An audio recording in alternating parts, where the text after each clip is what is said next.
সাভার স্মৃতিসৌধে আছেন সহকর্মী হাকিম মাহি। সরাসরি যুক্ত হচ্ছি তার সাথে। হাকিম, বিএনপি ভারপ্রাপ্ত চেয়ারম্যান তারেক রহমান কি এসে পৌঁছেছেন? বিস্তারিত জানান।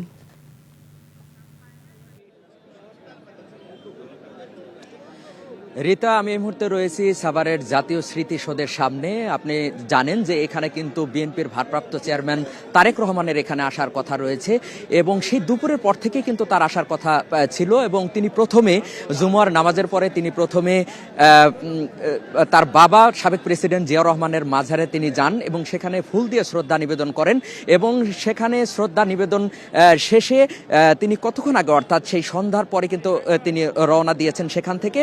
তবে এখন পর্যন্ত আমি যতটুকু জানি তার সম্পর্কে তিনি গাবতলী ব্রিজ পার হয়েছে, তিনি খুব কাছাকাছি চলে আসছে। তবে আমি সাভার থেকে সেই জাতীয় স্মৃতিসৌধ পর্যন্ত এখানে অসংখ্য নেতাকর্মী, অর্থাৎ বলা যায় যে কয়েক লাখ নেতাকর্মী কিন্তু এই রাস্তায় অবস্থান করছে। তবে তার এখানে আসতে বেশ কিছুক্ষণ কিন্তু সময় লেগে যেতে পারে, সেই বিষয়টি কিন্তু আন্দাজ করা যাচ্ছে। তবে এই তীব্র শীত উপেক্ষা করে এখানে কিন্তু নেতাকর্মীরা তারা দাঁড়িয়ে রয়েছে সেই দুপুর থেকেই এখনো পর্যন্ত।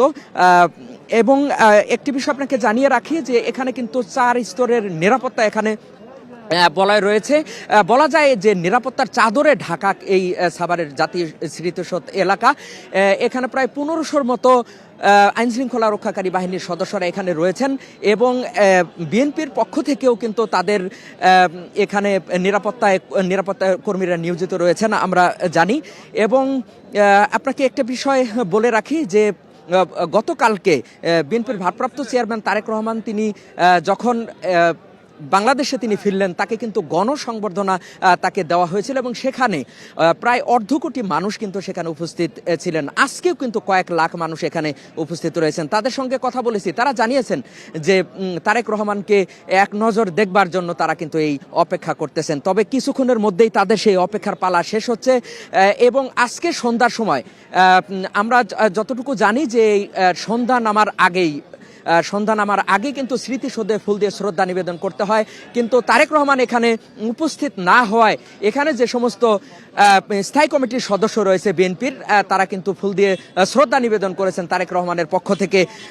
আমরা সেটি শুনেছি, আমাদেরকে এ বিষয়টি জানিয়েছেন বিএনপির স্থায়ী কমিটির সদস্য বাবু গয়েশ্বর চন্দ্র রায়। তিনি আমাদেরকে জানিয়েছেন যে তারা ফুল দিয়ে শ্রদ্ধা নিবেদন করেছেন এবং এই ভেতরে শুধু স্থায়ী কমিটির সদস্যরা কিন্তু ভেতরে ঢুকতে পারছে, আর কাউকে কিন্তু ভেতরে ঢুকতে দেওয়া হচ্ছে না, অর্থাৎ নেতা কর্মী যারা রয়েছেন তাদের কাউকে ভেতরে ঢুকতে দেওয়া হচ্ছে না।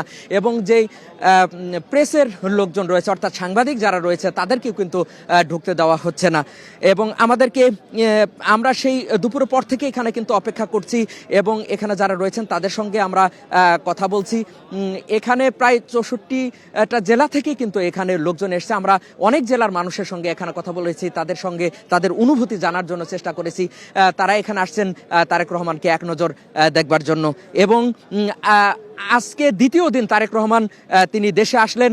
গতকালকে ছিল গণসংবর্ধনা এবং তার মায়ের সঙ্গে দেখা করেছেন, অর্থাৎ সাবেক 3 বারের প্রধানমন্ত্রী খালেদা জিয়া। তিনি কিন্তু অসুস্থ অবস্থায় তিনি কিন্তু ভর্তি রয়েছেন সেই এভার কেয়ার হসপিটালে, সেখানে গিয়েছিলেন তারেক রহমান। এবং আজকে দুপুরের পরে 2টার পরেই কিন্তু তিনি সাবেক প্রেসিডেন্ট জিয়া রহমানের সমাধিতে ফুল দিয়ে শ্রদ্ধা নিবেদন করার জন্য তিনি গিয়েছেন। এখন তিনি আসতেছেন, প্রায় কাছাকাছি রয়েছেন সাভারের জাতীয় স্মৃতিসৌধের শহীদদের প্রতি তিনি কিন্তু শ্রদ্ধা নিবেদন করবেন।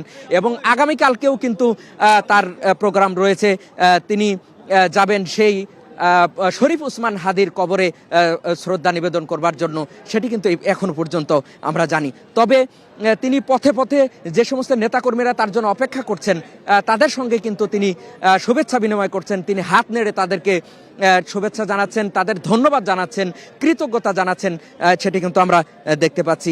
এবং এই মুহূর্তে সাভারের জাতীয় স্মৃতিসৌধের সামনে কয়েক লাখ মানুষ, সবাই